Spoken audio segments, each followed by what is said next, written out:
Here's everything you need to know about Netflix's upcoming Devil May Cry. First of all, the story of the show is not canon to the games whatsoever. Though it pulls multiple elements from the games themselves alongside DMC-adjacent media, like the manga or the novels, it will likely differ wildly from the story that you've come to know and love from the games. Which effectively means that you don't have to have played the games or read any of the manga or the novels to enjoy the story of Netflix's Devil May Cry. The show was announced 7 years ago in 2018. I even remember covering the news at the time as hype was building for DMC5, which would launch just a few months later. The general story of Devil May Cry follows the escapades of Dante, a half-human, half-demon devil hunter who has committed his life to hunting down demons in the name of justice.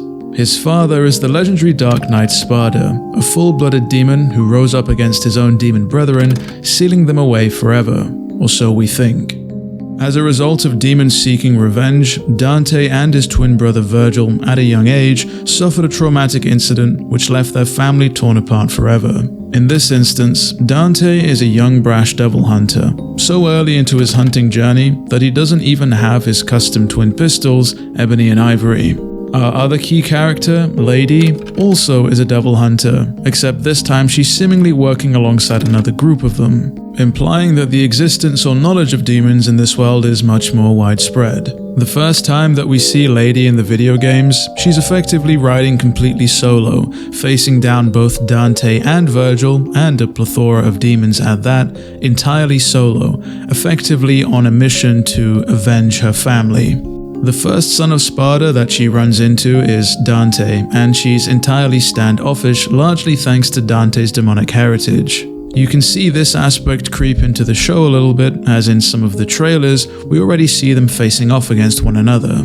Mary's actual name is Lady, one that she discarded entirely thanks to the actions of her father, and if we're lucky, they might just touch on this in the show as well. That brings us on to what we think is the story's main villain, the White Rabbit, an enigmatic character that initially appeared in the unfinished DMC3 manga. It seems as though he'll have a much more pivotal role in the show, however. In one instance, he's seen wielding not only both Dante and Vergil's amulets, given to them by their mother, but also Sparda's sword, the Force Edge. And coincidentally, all three of these items were once used to seal away the demon world. Though we don't know how or why the White Rabbit has managed to claim these items, it's pretty evident that he has succeeded in destroying the seal between the human world and the demon world, effectively letting chaos reign, which is why you see a plethora of demons from the games like Echidna or Agni and Rudra just casually chilling on the highway. Listening to the dialogue throughout the latest trailer, it seems as though Dante's in a bit of a precarious situation. On the one hand, we've got this agency of devil hunters who seemingly want to hunt down Dante, no part thanks to his demon heritage, and on the other, we've got the White Rabbit who is threatening to destroy the world unless he comes to meet with Dante first. And then we also have Arkham, Lady's father, where it was explained in DMC3 that he had killed her mother to try and achieve the power of a devil. In-game, he teams up with Vergil before ultimately betraying him and trying to steal Sparda's power all for himself.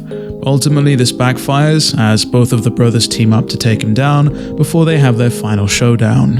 One thing worth mentioning, though it's not necessarily stated outright in the manga, it's alluded to that the White Rabbit also is Arkham, at least it's one of his alter egos. Something that we see touched upon in DMC3, where we see Arkham switch from Arkham himself to Jester in a matter of seconds. So perhaps Arkham is still up to no good, albeit this time he's doing it under the pretense of being the White Rabbit. So where exactly is Vergil? After all, he's a pivotal character in DMC3, the main antagonist, and it seems as though DMC3 is a story they're largely ripping from for this show, so you'd think that Vergil would be front and center. Finally, at the very end of the latest trailer, we get a small glimpse of Vergil himself, or so we think. A preview event was held a few months back which elucidates a little bit more about this scene altogether, but I won't veer into that as it's probably spoiler territory. What we do know, however, is that Vergil does play a part somehow, considering that the White Rabbit has his amulet. One key thing I'd like to point out is the appearance of Mundus, the demon emperor responsible for slaughtering Dante's family. We get a glimpse of him in both this latest trailer alongside the show's opening, implying that both Dante and Vergil's backstories largely remain untouched. And with a portal to the demon world being effectively opened in this show, who's to say that they might throw DMC 1 to the wind, where Mundus would typically appear, and have him appear much earlier, potentially forcing the brothers to band together to face off against him. For those of you that are curious, this is not the first time that Devil May Cry has had an anime. Way back in 2007, DMC producers and creators Capcom and production studio Madhouse partnered up to create an animated show that was set directly in the world of the games, featuring a more mature Dante as it was set after the events of DMC 3 and 1, after Dante had effectively taken revenge for his family, but was still left melancholic considering just how fractured his personal life really was. As mentioned, that show is fairly tied into the games itself, so don't go into it expecting it to be a primer for this show, as you'll likely be left feeling a little bit confused, especially if you haven't played any of the games. It was confirmed in 2021 that DMC would span 8 episodes in its first season, and that there would be a multi-season arc that would unfold over multiple connected seasons.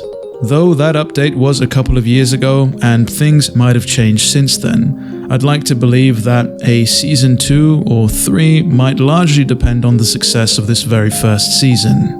But considering that they have 5 games, a multitude of manga, comics and novels to cover, there is plenty of material that they could dive into, especially considering that Adi Shankar, the show's producer, is working quite closely with Capcom, specifically DMC's previous long-running producer Hideyuki Kobayashi, who worked on games DMC 1 and DMC 4.